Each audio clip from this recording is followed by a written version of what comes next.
Assalamualaikum warahmatullahi wabarakatuh. Selamat siang semuanya. Perkenalkan, kami dari kelompok 3 Teori Komunikasi Universitas Pancasila. Perkenalkan, nama saya Arya Maheswara Putra Arifin dengan NPM 702121000. Saya Jennifer Tandiani Persalius dengan NPM 7021210057. Saya Muhammad Iksan Saputra dengan NPM 7021210069. Baiklah teman-teman sekalian, di sini kami akan mempresentasikan dan menjelaskan tentang teori publik yang telah kami buat. Oke, berikut adalah presentasinya. Baiklah, pertama-tama kita akan membahas tentang teori publik. Di sini teori publik adalah inti dari 3 teori yang ada dalam bagian ini. Yang pertama ada retorika, yang kedua dramatisme, dan ketiga paradigma naratif. Namun, di sini kelompok kami hanya akan membahas tentang teori retorika karena teori dramatisme dan paradigma naratif akan dipaparkan oleh kelompok lainnya. Selanjutnya ada retorika. Retorika adalah usaha untuk menunjukkan pada pembicara agar menjadi persuasif terhadap para penonton. Mereka harus mengikuti beberapa saran. Saran ini termasuk memperhatikan lingkup pembicaraan, mempertimbangkan pembicara, dan menganalisis audiens. Teori retorika memusatkan perhatian pada retorika. Yang Aristoteles tekankan memiliki tujuan persuasif, yaitu seorang pembicara yang tertarik untuk mempersuasi audiens harus mempertimbangkan 3 bukti retorika. Yang pertama adalah logika atau logos, yang kedua ada emosi atau pathos, yang ketiga ada etika atau kredibilitas atau ethos. Para audiens adalah kunci dari persuasif yang efektif.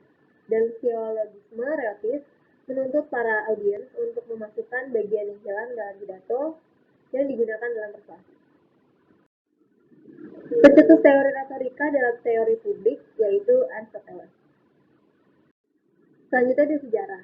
Aristoteles terkenal sebagai seorang yang berkomitmen untuk membantu warga negara biasa karena mengajar beragam kelompok dan dalam masyarakat yang kuno pada masa itu.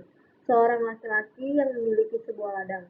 Selama siang hari, ward negara biasa atau laki-laki diminta untuk menghakimi pengadilan pembunuhan, batasan negara, berkegiatan sebagai perwakilan negara, dan mempertahankan hak milik dari para kolektor tanah.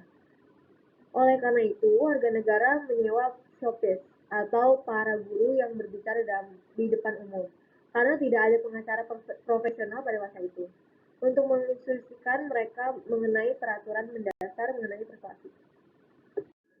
Yang selanjutnya adalah asumsi-asumsi retorika. Asumsi-asumsi retorika ada 4 poin. Yang pertama, pembicara publik yang efektif harus mempertimbangkan audiensnya. Yang kedua, asumsi pertama menggarisbawahi interpretasi komunikasi. Komunikasi merupakan proses transaksional. Dalam konteks berbicara di depan umum, Aristoteles menyarankan bahwa relasi pembicara audiens harus dikenali dan menjadi hal yang utama dalam proses pembicara. Pembicara harus membentuk atau menyampaikan pidatonya tanpa menyampaikan audiensnya. Yang ketiga, pembicara publik menyajikan sejumlah bukti dalam presentasinya. Yang keempat, asumsi kedua yang mendasari teori Aristoteles adalah hal-hal yang dilakukan pembicara untuk mempersiapkan pidato dan membentuk pidatonya. Bukti-bukti Aristoteles mengacu pada tujuan persuasif, dan bagi Aristoteles, 3 bukti yang harus ada adalah ethos, pathos, dan logos. Yang selanjutnya adalah silogisme, argumentasi dengan 3 pernyataan terkait. Silogisme adalah serangkaian proporsi atau pernyataan yang berhubungan satu sama lain dan menarik kesimpulan dari premis, mayor, dan minor. Baiklah, di sini berikutnya ialah kanon-kanon retorika. Kanon-kanon retorika itu ada 6. Yang pertama, penciptaan atau integrasi alasan dan argumen dalam pidato. Yang kedua, ada pengaturan atau organisasi pidato. Organisasi di sini artinya bagaimana kita memanage pidato kita. Yang ketiga, ada gaya atau penggunaan bahasa untuk mengekspresikan pidato. Yang keempat, ada penyampaian, yaitu presentasi pidato kita. Yang kelima, ada ingatan. Ingatan itu menyimpan informasi dalam ingatan pembicara atau diri kita. Terus yang terakhir, yang keenam, ialah penyampaian, yaitu presentasi nonverbal mengenai ide-ide pembicara. Baiklah, di sini yang terakhir ada tipe-tipe retorika. Tipe-tipe retorika itu ada 3. Yang pertama ada retorika deliberatif, yaitu retorika yang menentukan aksi audiens. Yang kedua, ada retorika epidektik, yaitu retorika yang mengacu pada pujian atau menyalahkan. Dan yang terakhir, ada retorika forensik, yaitu retorika yang mengacu pada cara pembicara membimbing audiens untuk merasa bersalah atau tidak bersalah.